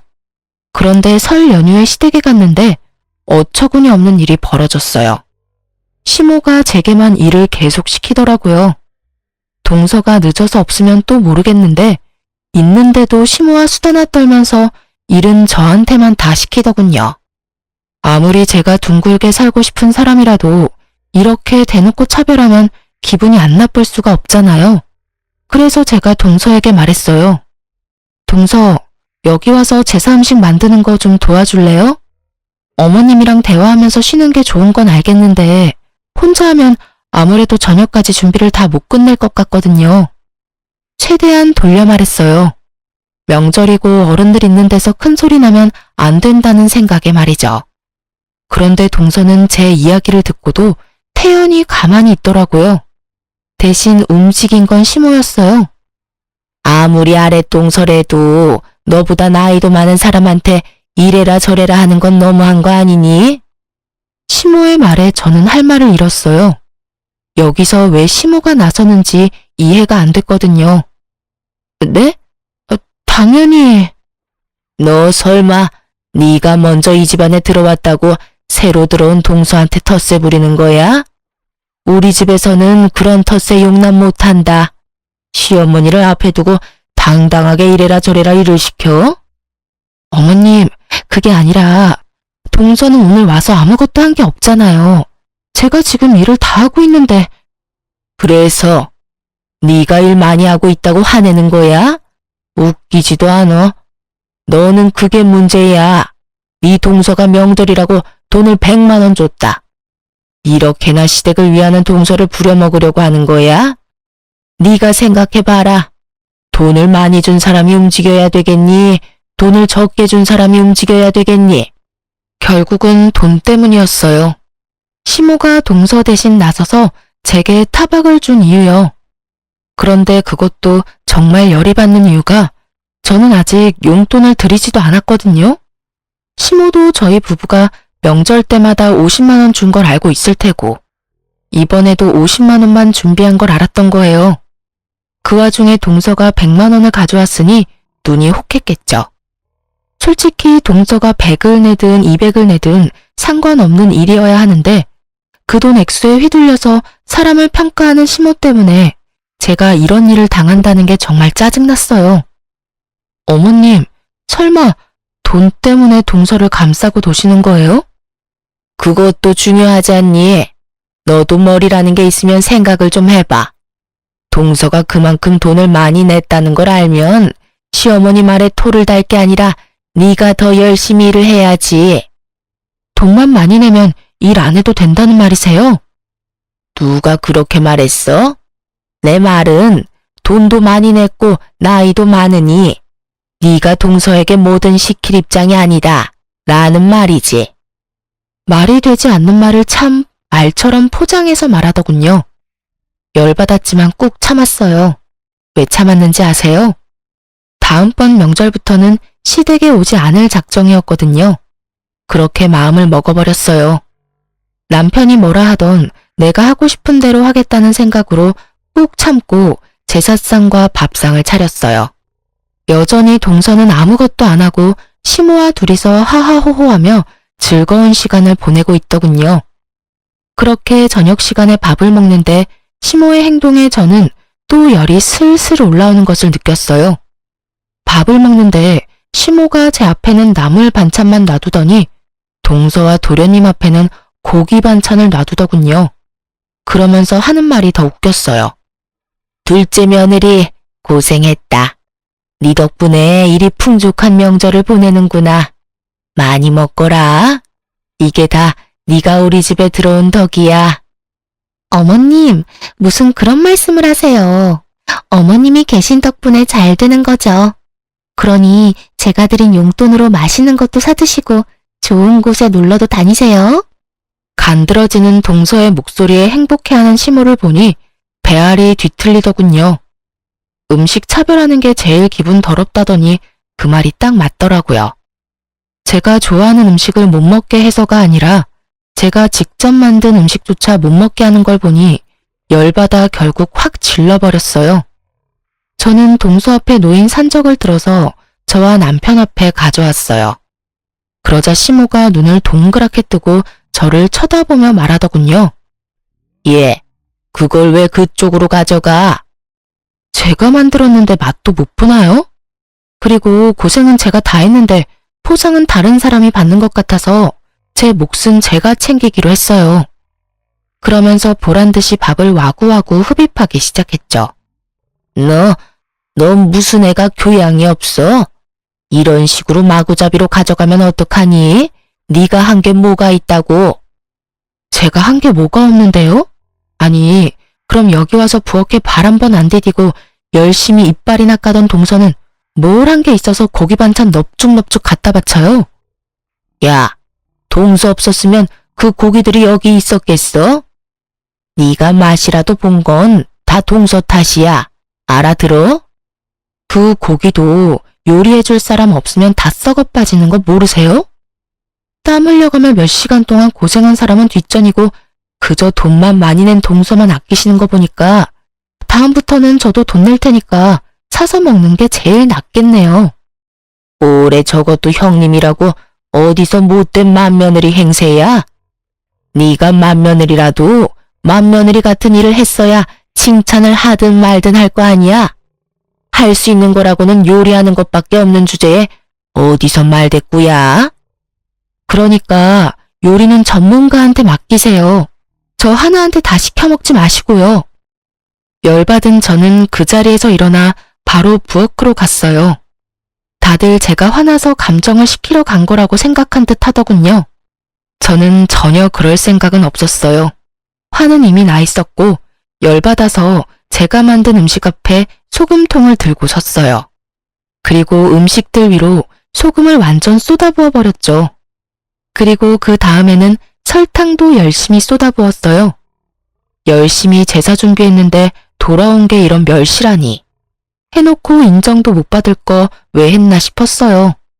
그래서 제가 한 음식 싹 다 망쳐버렸죠. 그리고 나와서 남편에게 말했어요. 어머님 용돈으로 드릴 돈 어디 있어? 어? 여기. 남편이 돈이 든 봉투를 제게 줬어요. 저는 그걸 챙겨서 제 가방에 넣고 시댁 현관으로 갔어요. 시모가 그것을 보고 있다가 부랴부랴 따라 나오더라고요. 예, 너 그 돈 우리한테 주려고 한 돈 아니냐? 그걸 왜 네가 갖고 가? 혼자서 일하고 밥도 제대로 못 먹었는데 제가 왜 어머님한테 용돈을 드려요? 맘 같아선 일당이라도 달라고 말씀드리고 싶지만 그럴 수 없으니 저희가 어머님한테 드리려던 돈 일당으로 생각하고 제가 가져갈게요. 어차피 동서에게 100만 원 받아서 저희가 주는 돈은 필요도 없으시잖아요. 예, 너 아까 내가 그런 말 했다고 지금 시어머니를 핍박하는 거니? 세상 말세다 말세야. 어디 며느리가 시어머니한테 이딴 짓을 해? 요즘 세상에 바보로 사람 차별하는 시어머니가 계실 줄 저도 상상 못했네요. 그리고 핍박은 제가 당했지 어머님이 당하신 건 아니죠. 앞으로는 동서랑 두 분이서 열심히 제사 준비하세요. 하하호호 즐겁게 담소 나누시면서 하시면 저 같은 며느리보다 더 잘하시겠죠. 그리고 이런 취급받으면서 매번 명절에 방문할 정도로 제가 비정상인 사람은 아니거든요. 정상인이라면 대놓고 용돈으로 차별하는 곳에 오고 싶은 마음 없을 테니까요. 그럼 안녕히 계세요. 그렇게 제 할 말만 하고 나가버렸는데 남편이 저를 뒤쫓아 나오더군요. 여보, 대체 왜 이렇게 화를 내? 우리 집에서 왜 이런 짓을 벌이냐고. 이런 짓? 당신은 내가 무슨 취급당했는지 옆에서 뻔히 보고도 그런 말을 해? 내가 무슨 짓을 했는데? 당신이 말해봐. 내가 무슨 짓을 했는데? 당신이 우리 엄마랑 재수 씨한테 일방적으로 화를 냈잖아. 당신이 본 게 그게 다야? 그럼 그 밥상 위에 올라온 요리가 내가 다 만든 거라는 건 몰랐어? 알지, 알아. 그래도 좀만 참으면 되는 걸 왜 그렇게 화를 내는 건데? 손가락 하나 까딱하지 않고 쉬던 사람들이야. 나 혼자 제사 준비에 식사 준비 다 했다고. 그런데 뻔히 내가 좋아하는 반찬 알면서 그걸 동서 앞에 놔주시는 거 못 봤냐고. 한 번은 참았어. 그런데 이건 너무 빈정상하잖아.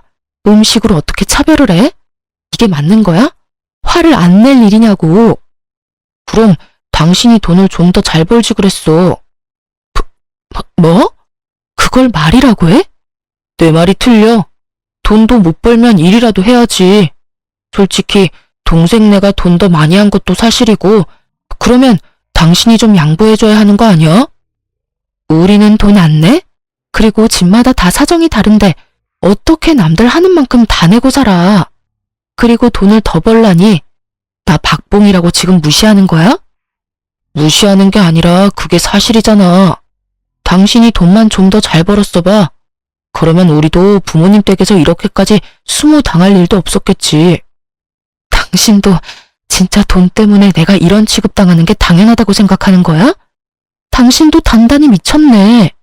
됐어. 나 이제 시댁에 안 와. 당신이나 오던가 마음대로 해. 남편의 말에 배신감을 크게 느꼈어요. 저라고 하고 싶은 말이 없었겠어요?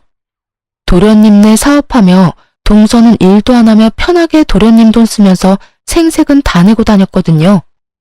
남편에게 너는 왜 그만큼 못 버냐고 말하고 싶었지만 남편 생각해서 참았던 거예요. 솔직히 이날 제가 느낀 감정은 이 집에 내 편은 아무도 없구나였어요. 결국 남편과도 싸운 저는 바로 친정으로 향했어요. 그런데 그날 저녁에 동서가 전화를 했더군요. 형님, 도대체 음식에 무슨 짓을 한 거야? 도저히 사람 먹을 수가 없잖아. 먹지 말라고 그렇게 해놓은 건데 잘 됐네요. 앞으로는 음식 드시고 싶으시면 직접 요리해서 드세요. 저한테 전화 와서 뭐라 하지 마시고요. 결국 그렇게 전화를 끊고 그 뒤로 진짜 명절에 가지 않았어요. 남편이 저를 박봉의 쓸모없는 여자로 생각한다는 걸 알았을 때 이혼을 고려했지만 그때는 이미 뱃속에 둘째가 들어있더군요. 그래서 그때 한 가지 결심했죠. 딱 한 번만 더 저를 폭발하게 만들면 뒤도 안 돌아보고 이혼해버릴 거라고요. 2년간 시댁의 발길을 끊었더니 그제야 시모가 연락이 왔더군요. 앞으로 그런 일 없을 테니 제사 지내러 오라고요. 무슨 조상님들 벨낯이 어쩌고 말은 거창하게 하는데 딱 봐도 동서의 요리 솜씨가 별로였던 모양이었어요. 시부모가 생각보다 입맛이 까다롭거든요. 결국 동서까지 전화해서 미안했다고 돌아오라는 말을 듣고 3년째부터 명절에 다시 가게 됐어요. 용서했다기보다는 이때쯤에는 제게도 변수가 생겼거든요. 바로 이직이었어요. 저는 결혼 전부터 영양사로 일을 했는데 돈을 많이 벌지는 않지만 시간은 그래도 규칙적인 편이었어요. 그런데 남편이 박봉인의 어쩌네 하는 말을 들으니 자존심도 상하고 화도 나더라고요. 그 와중에 어머니에게서 연락이 온 거였어요. 친정 부모님은 두 분이서 음식점을 운영하고 계셨거든요. 워낙 잘 되는 음식점이라 사람들도 많고 단골도 많은 곳이에요. 그런데 아버지가 손을 다쳐서 요리를 더 이상 못할 상황이 됐어요. 낫는 데까지는 시간이 한참 걸리고 그 사이에 괜찮은 사람 찾는 것도 힘들고 그래서 어머니가 저한테 전화를 하셨더라고요. 혹시 이쪽에서 일해볼 생각 없냐고 말이죠. 처음에는 애들 생각해서 시간이 좋은 영양사로 남을까 싶었는데 괜히 오기가 생기더라고요. 애들을 시댁에 맡기는 한이 있더라도 돈을 좀 많이 벌어봐야겠다는 생각이요.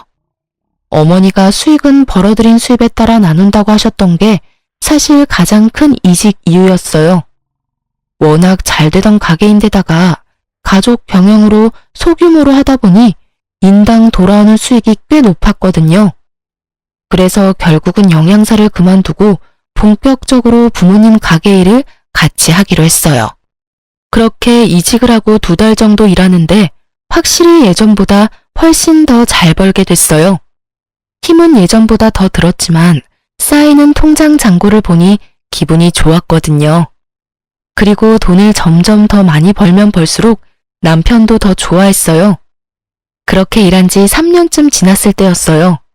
시부모에게 연락이 왔어요. 잠깐 시댁으로 오라는 연락이었죠. 일하느라 바쁜 와중에 시간 내기 힘들어서 주말에 간다고 했는데 평소 같으면 그냥 오라면 올 것이지 무슨 주말이냐 하고 토를 달 법한 양반들이 무슨 일인지 너 좋을 대로 오라고 하시더군요. 이상한 생각이 들었지만 뭔가 중요한 일인가 싶어서 저도 일을 마치자마자 시댁으로 얼른 달려갔어요. 갔더니 시부모만 있는 게 아니었고 도련님과 동서 남편까지 있더라고요. 도련님네도 와 계셨네요? 무슨 일로 부르셨어요? 내 긴 말 안 하마. 네 시동생 얼마 전에 같이 일하던 동업자한테 사기당했어. 그놈이 아들이 벌어놓은 사업자금을 몽땅 다 들고 날랐다지 뭐니? 그래서 지금 파산 직전까지 왔어. 내 첫째한테 들어보니 네 가게가 그렇게 장사가 잘 된다며? 네가 우리 둘째 아들 거기서 일하도록 해줄 수 없겠니? 가족 좋다는 게 뭐니? 이럴 때 돕고 사는 거지. 안 그러냐? 자기 편할 때만 가족이라고 말하는 시모를 보니 정말 안이 꽂고 열받았지만 참았어요. 그런데 그때 도련님이 제게 말하더군요. 형수, 제발 저 좀 살려줘요. 형한테 들어보니까 월급도 엄청 많이 번다는데 우리가 들어가서 일하면 도움도 되고 우리도 급한 불은 끌 수 있고 솔직히 지금 파산 직전이에요. 도련님, 제 밑에서 일하실 수 있겠어요? 솔직히 여태껏 식당에서 일해본 적 없는 사람을 쓰는 것도 저희 쪽에는 큰 위험이고. 제 말이 끝나기도 전에 동서가 불쑥 저희 말하는 사이에 끼어들었어요. 누가 형님 밑에서 일한대요? 그냥 일만 가르쳐주고 2호점 열 수 있도록 금전적인 지원만 해달라는 이야기예요. 솔직히 형님네가 저희 남편 아랫사람으로 취급하는 것도 싫고 그냥 돈 빌려주고 레시피만 알려주면 끝 아닌가요? 이 말은 그거였죠. 네 밑에서 일하기 싫으니 너는 레시피랑 돈만 지원해주고 꺼져라. 그 이야기를 듣는데 아직도 정신 못 차렸구나 싶었어요. 사업이 망해서 지금 돈 빌리러 온 인간들이 이렇게 콧대를 세우고 기고만장한 꼴을 봐야 한다니. 결국 열받은 저는 더 생각하지도 않고 거절했어요. 일하기 싫으면 2호점도 없어요. 본점에서 일도 한번 해보지 못한 사람이 어떻게 2호점을 열어요? 저희 가게는 2호점 열 생각도 없고요. 일도 배우기 싫고 2호점을 열고 싶고 그런 마음이라면 저희 친정 부모님께 바로 찾아가시는 게 좋겠네요. 근데 이 상황 좀 웃기지 않아요? 물에 빠진 사람 구해주겠다니 보따리도 찾아내라는 거잖아요. 물속에서 건져만 주면 됐지 뭐가 그렇게 원하는 게 많은지. 아직 덜 급한 것 같으니 저는 이만 가볼게요. 제가 자리에서 일어나는 신용을 하자 시모가 저를 붙잡았어요. 넌 애가 왜 이렇게 인정이 없어? 얘네 불쌍한 거 안 보이니? 네가 도와주면 좋잖아. 돈 벌면 어차피 다 갚는다는데 왜 그렇게 예민하게 굴어? 예민한 게 아니라 상식적인 거죠. 일 안 배우면 2호점도 없어요. 그렇게 알고 계세요. 결국 그 뒤에 도련님이 찾아와 저희 가게에서 일을 한 달간 배웠어요. 그리고 무슨 돈이 있었던 건지 2호점을 만들었더라고요. 그렇게 번갯불에 콩 볶아 먹듯 일을 배워서 바로 2호점을 차려 나갔어요. 제 눈앞에서 사고만 치던 시동생이 나가서 저도 속은 편했는데 2호점에서 내내 사고만 치더군요. 사업을 했다고 해서 장사에는 소질이 있겠거니 했는데 아무래도 음식점이다 보니 위생 관련해서 문제가 계속 터졌어요. 그래서 그거 수습하려고 매번 제가 시동생 가게에 들렀어야 했고요. 그런데 더 웃긴 건 이 와중에도 시부모의 둘째 아들에 대한 사랑은 아주 지고지순하더군요. 도련님네가 새로 가게를 오픈해서 나가고 얼마 안 지나서 시댁 친척 중에 칠순잔치가 있어서 참석하게 됐어요. 제가 화장실에 갔다가 사람이 너무 많아서 그냥 돌아오는데 친척들 이야기하는 게 들리더라고요. 아유, 그 집은 좋겠어요. 그런 복덩어리 같은 며느리가 들어와서. 돈도 많이 벌고 얼마 전에 사기당한 둘째도 걷어줬다면서? 며느리 참 잘 들였다니까. 고모님이 제 칭찬을 하고 계셨어요.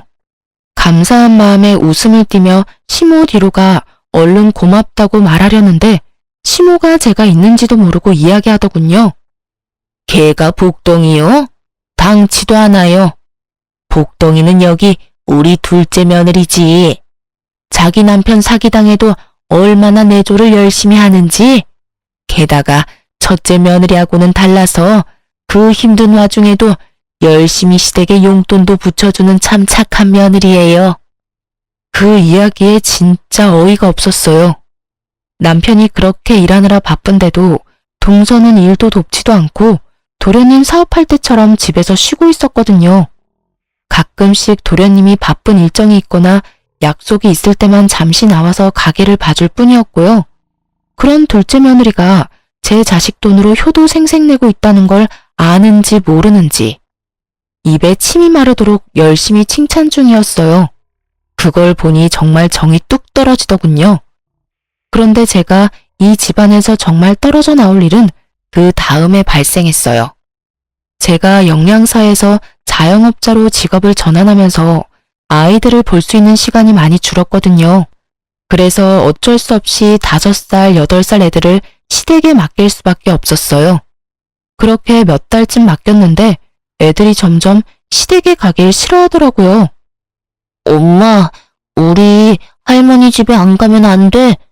나 할머니 집에 가기 싫어. 을에 있는 투정이라고 생각했어요. 엄마랑 붙어있고 싶은 마음에 저러는구나 하고 눈물이 핑 돌 것 같았단 말이죠. 그런데 이 상황에서 뜬금없는 말을 첫째가 하더군요. 할머니랑 숙모는 지원이만 예뻐하고 우리는 매번 혼낸단 말이야. 그게 무슨 소리야? 너희를 왜 혼내신단 말이니? 지원이는 동선의 아들이었어요.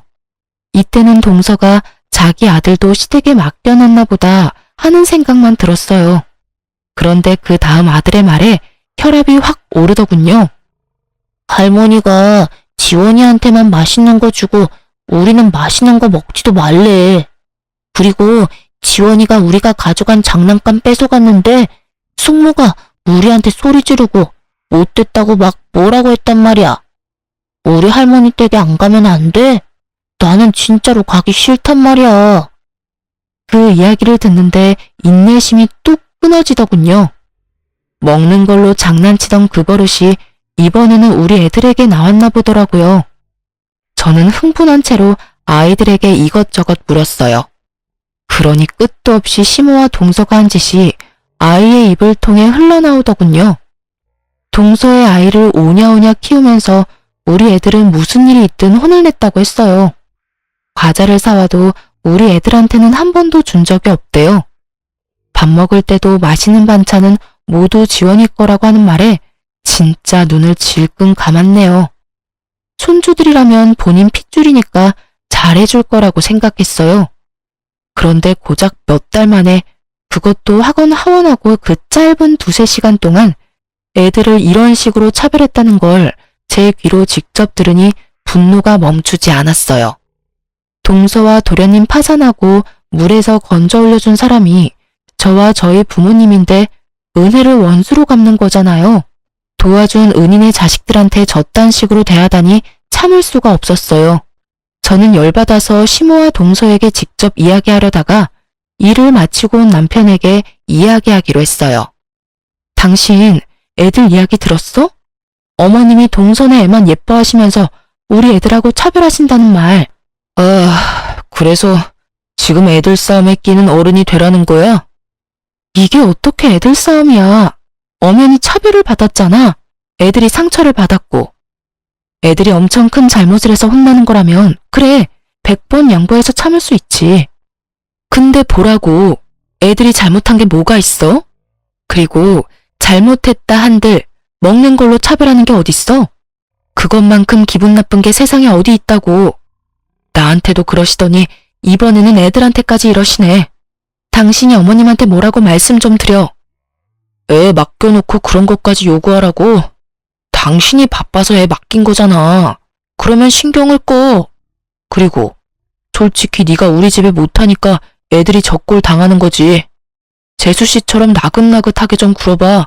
사람을 이렇게 달달 볶지 말고. 당신 지금 내가 잘못해서 애들이 당한다는 말 그거 진심으로 한 말이야?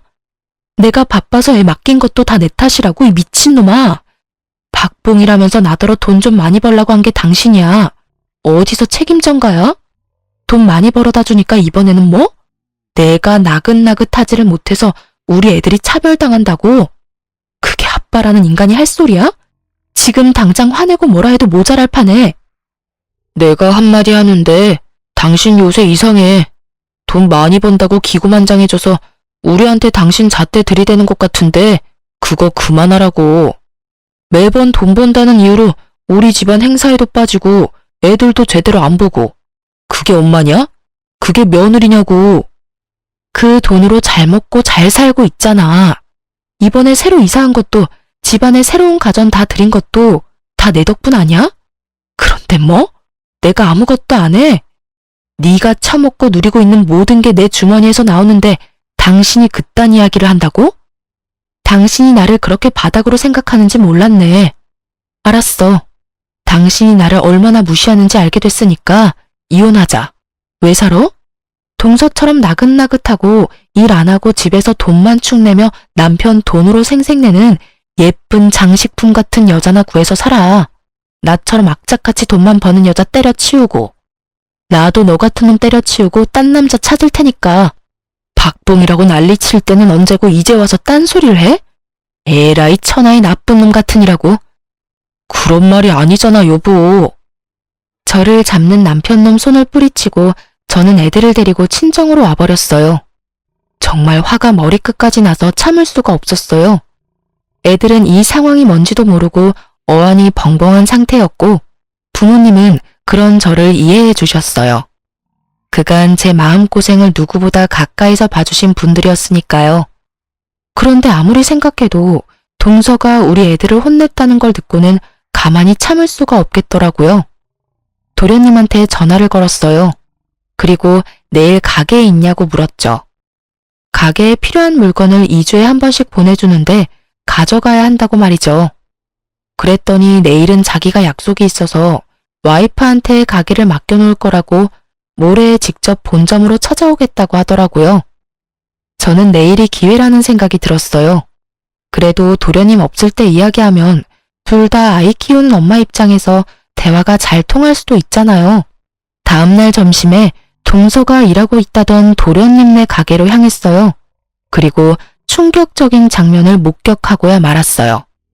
동서가 시동생이 아닌 다른 남성과 가게 안에서 만나고 있더군요.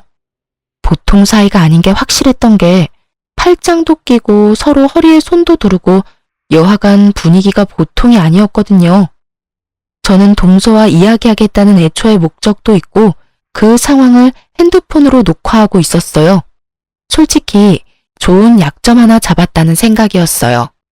그리고 두 사람이 잘 보이지 않는 구석에서 입을 맞추는 장면까지 녹화할 수 있었던 저는 그 길로 집으로 돌아왔어요. 이걸 언제 터트릴까 했는데 그날 저녁 남편이 시댁으로 오라더군요. 시댁에 갔더니 남편놈이 아주 당당하게 이혼 이야기 하자고 하더라고요. 모든 시댁 식구들이 있는 곳에서. 그런데 동서가 제일 웃겼어요. 형님, 아무리 그래도 애들 말만 믿고 저희한테 이러시는 건 너무하죠. 저희라고 좋아서 애들 혼냈겠어요? 애들이 혼날 짓을 해서 혼냈는데 혼낸 것도 화가 나긴 하는데 음식 가지고 차별했다는 것 때문에 더 열받았거든요.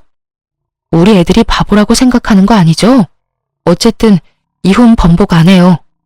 그렇다네요, 아주버님. 그러면 형님이 원해서 이혼하는 거니까 위자료도 이쪽에 줘야 하는 거 알죠? 재산 분할도 확실하게 해야 하고요. 위자료? 재산 분할?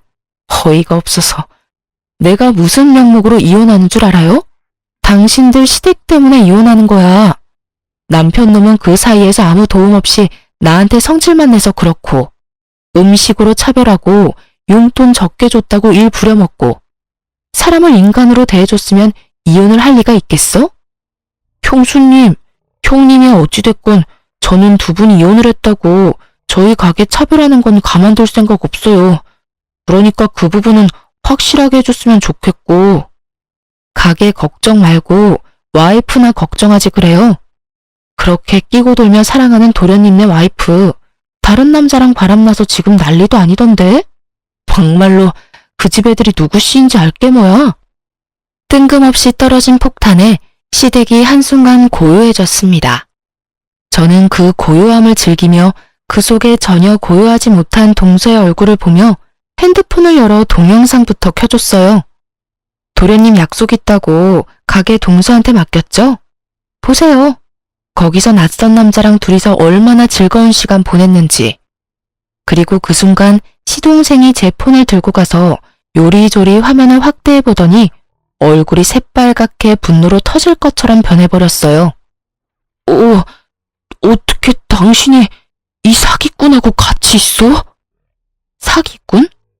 갑자기 등장한 단어에 저도 당황한 찰나 동서가 그 자리에서 시동생에게 무릎을 꿇고 빌더라고요. 여보, 잠깐 내가 정신이 나갔나 봐. 그러려고 그런 건 아닌데. 너 미쳤어? 어떻게 우리 회사 망하게 한 사기꾼 놈이랑 붙어먹어? 알고 보니 동서의 상간남이 시동생 회사를 말아먹은 시동생의 친구이자 동업자였던 사람이었더군요. 동서도 참 지고지순하더군요. 남편 회사 망하게 만들어서 자기도 힘든 상황에 사업 망하게 한 남자와 계속 만나고 있었다니. 아마 그 남자 쪽에서 뭔가 금전적인 지원을 해줬을 거예요. 아니면 두 사람이 여전히 만나는 게 이해가 안 가니까요. 그런데 그 상황에 더 배신감을 느낀 사람은 시모였더라고요. 야, 너 어떻게 이럴 수가 있어? 네가 우리 아들 사업 망하게 한 놈이랑 붙어 먹었어? 너도 저 사기꾼이 아들 사업 망하게 하도록 도와줬지? 내가 아들 사업에 투자한 돈만 해도 얼만데 그 돈이 지금 이 집 담보로 여전히 대출로 잡혀 있는데 어떻게 내 돈을 다 날려먹게 만들 수가 있어? 자그마치 1억이다 1억. 그 돈을 날려먹은 게 단 2년 탓이라고? 내 돈 내놔. 당장 내 돈 내놔. 그렇게 동서를 애지중지하던 시모가 동서에게 년이라는 말까지 해가며 옷을 붙들고 난리를 쳤어요. 시모의 힘에 이리저리 휘둘리는 동서의 얼굴은 평소의 그 완벽하고 채초롬한 모습 따위는 사라지고 없었죠. 어머니, 설마 동생한테 이 집 담보로 대출받아서 사업자금으로 줬어요? 제가 그렇게 하지 마시라고 말씀드렸잖아요. 항상 동생 왜 있는 거 다 동생한테 퍼주지 못해 안달이세요? 여태껏 가지고 있던 재산 다 동생한테 털어줬으면 됐지. 설마 매달 돈 달라고 하신 거 이 담보대출 이자 때문에 달라고 하신 거예요? 아, 설마 이번 동생 가게에도 돈 대주신 거 아니죠? 야, 너 말해봐. 엄마한테도 돈 받았어? 나한테 2천만 원 빌려갔잖아. 남편의 말에 저도 깜짝 놀랐죠. 그때 2호점 연다고 돈 빌려달라고 했을 때 제가 거절했는데 남편이 몰래 동생에게 돈을 줬을 거라고는 상상도 못하고 있었거든요. 참, 저 몰래 많이들 시동생과 동서를 도와줬더라고요. 결국 남편도 시모의 행동에 열이 받아서 또 분노해서 난리가 났죠. 동서의 불륜 동영상 하나로 집안이 연쇄적으로 난리가 난 걸 보니 속으로 참 웃겼어요. 서로가 서로를 비난하며 니 탓 내 탓하고 있었거든요. 그렇게 나긋나긋하고 용돈 잘 주는 며느리에서 순식간에 죽일년이 된 동서를 보며 저도 그제야 마음의 응어리가 좀 가라앉았어요. 그렇게 서로 탓만 하는 사람들 보며 남편에게 말했어요. 소송할 거고 위자료는 아마 당신이랑 당신 집안에서 전부 내야 할 거야. 우리 쪽 변호사는 상당히 자신 있는 모양이더라고. 그럼 앞으로 연락하고 싶으면 변호사 통해서 연락해. 그렇게 말하고 나와버렸어요. 그리고 어떻게 됐을까요? 시동생이 운영하던 저희 가게 2호점도 망해버렸어요. 사업한다는 인간이 개인사를 가게 운영하는 데까지 끌고 들어와서 결국에는 고객들 다 떨어져 나가고 폐업하게 됐더라고요. 그리고 그 덕분에 남편이 지원해줬다는 2천만 원도 훅 순식간에 사라져버렸죠. 그때 돼서야 제정신이 돌아왔나 보더라고요. 저를 찾는 전화를 미친 듯이 하더라고요. 저는 할 말 없으니 변호사 통해서 말하라고 했고요. 나중에 장문의 문자가 왔는데 보고 있으려니 웃기지도 않았습니다. 남편이 저한테 그렇게 한 이유가 자격지심 때문이었대요. 제가 영양사로 일할 때는 자기보다 돈 덜 벌어서 무슨 일이든 큰 소리 칠 수 있었는데 제가 부모님 가게에서 일하게 되면서부터 돈을 더 많이 벌었잖아요. 그것 때문에 열등감과 자격지심에 저한테 뭐든 그렇게 화를 내고 싶었다네요. 근데 참 웃긴 게 그냥 우리끼리 잘 지냈으면 제가 버는 돈도 누리면서 잘 살 수 있었을 텐데 꼴랑 자존심 하나 세워보려고 하다가 결국은 위자료에 재산 분할까지 해야 돼서 살고 있던 집 저한테 넘기고 월세 들어갔다잖아요. 그 집 자체가 저희 반반 내고 들어간 집이라 다 정산하고 나니 남은 건 없던 거죠. 그런데도 시모가 장남인 자신이 아니라 동생만 챙겼던 걸 알고 나서는 시댁으로 들어갈 생각도 안 하더군요. 혼자 살 거라네요. 부모 부양할 생각조차 없다고 그렇게 시댁과 연 끊고 지낸대요. 시동생은 동서를 용서하고 같이 살아보려고 했다고 해요. 그런데 동서는 이혼하고 싶어 했고요. 근데 결국은 이혼을 안 하고 여전히 같이 살더라고요. 그 이유를 알고 나니 웃겼는데 동서가 그 불륜남한테 버림받는 바람에 갈 곳이 없어져 시동생 옆에 딱 붙어 있으려고 했다네요. 자기도 비빌 언덕은 있어야 한다고 생각했나 보더라고요. 그런데 그 불륜남이 시동생에게 붙잡히면서 일이 복잡해진 거죠. 불륜남이 자기 혼자 죽기는 싫었는지 동서가 사업 망하도록 도와줬다면서 돈 빼돌릴 때 도움 줘서 그만큼 가져갈 수 있었던 거라며 다시 폭탄 하나 터트린 거예요. 결국 그 이야기 듣고 시동생이 열받아서 내치려고 했는데 동서가 빌고 빌어서 결국 같이 산다고 해요. 그치만 돈도 다 잃고 가게마저 폐업되고 나서는 갈 곳이 없어서 시댁에 들어가서 지낸다는데 아주 노비처럼 지내고 있다고 하더군요. 그 사람이 뭘 하든 저는 제 인생 가야 하는 게 맞는 거죠. 저는 이혼 후 그 집 팔고 부모님한테 말해서 근처 좋은 상가 건물로 가게를 확장 이전하기로 했어요. 집 한 돈 다 넣었어요. 그리고 1층은 가게, 2층은 저희 집, 3층은 부모님 집으로 해서 3층짜리 근생 건물을 샀어요. 2층에 집이 있으니 애들을 따로 봐줄 사람은 찾지 않아도 되고 조용할 때마다 올라가서 확인만 하면 되니 훨씬 마음이 편했어요. 애들도 할머니 댁에서 구박받으며 사는 것보다 지금 집을 더 좋아하고요.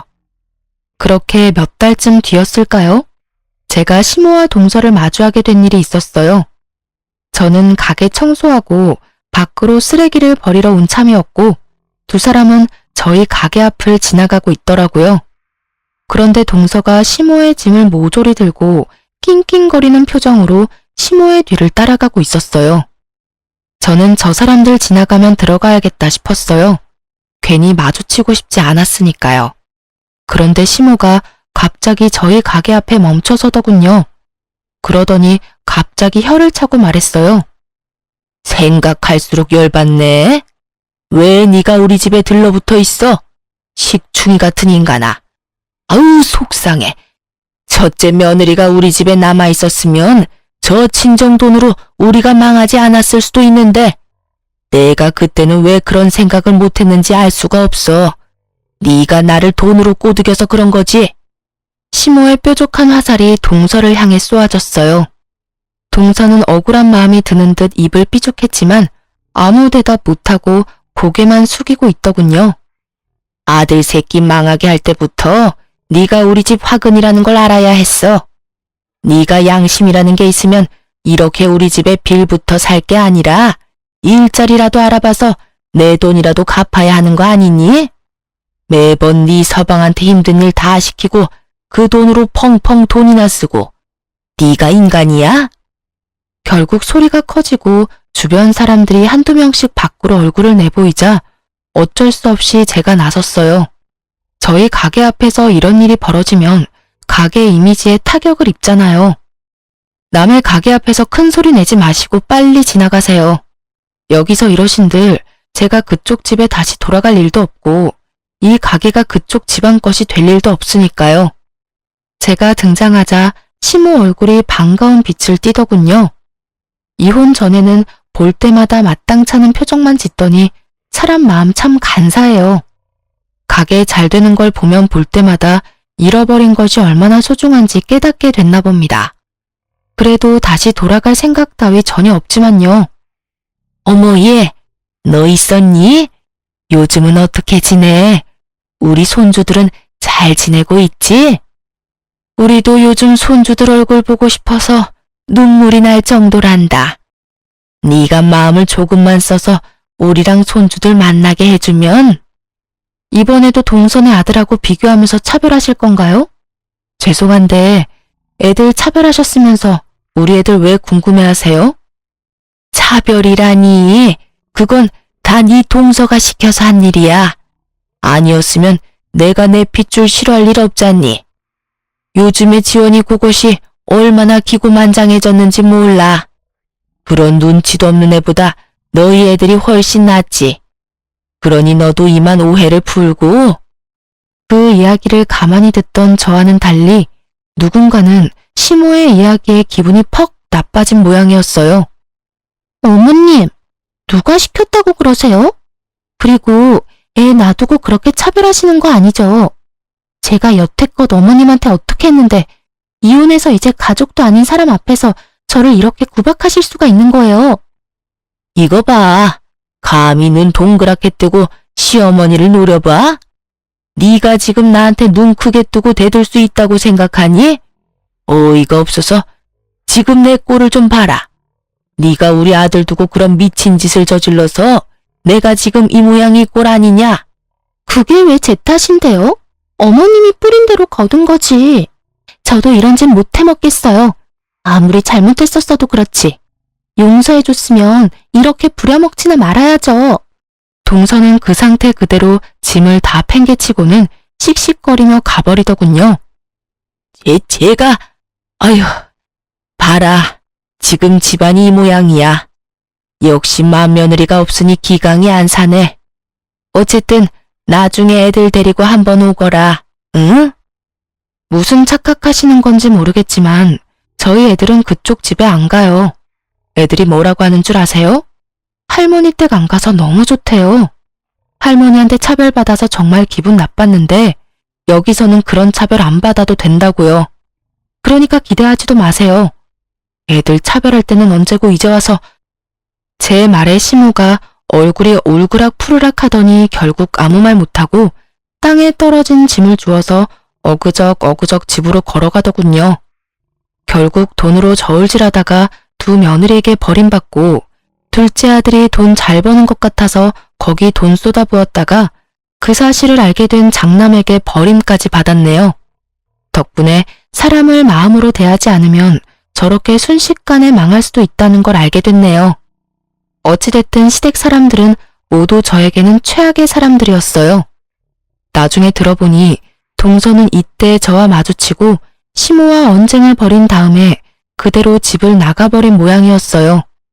제게 고통을 준 사람들이 모두 벌을 받은 걸 확인하니 마음이 좀 편해졌어요. 여전히 저는 아이들 둘 키우며 열심히 살고 있어요. 지금은 저희 부모님이 하시던 가게를 이어받아 열심히 사장으로 일하고 있습니다. 앞으로는 이런 사람들과 엮이지 않고 좋은 인연만 만들면서 잘 살아볼 예정입니다. 여기까지 제 이야기 들어주셔서 감사합니다.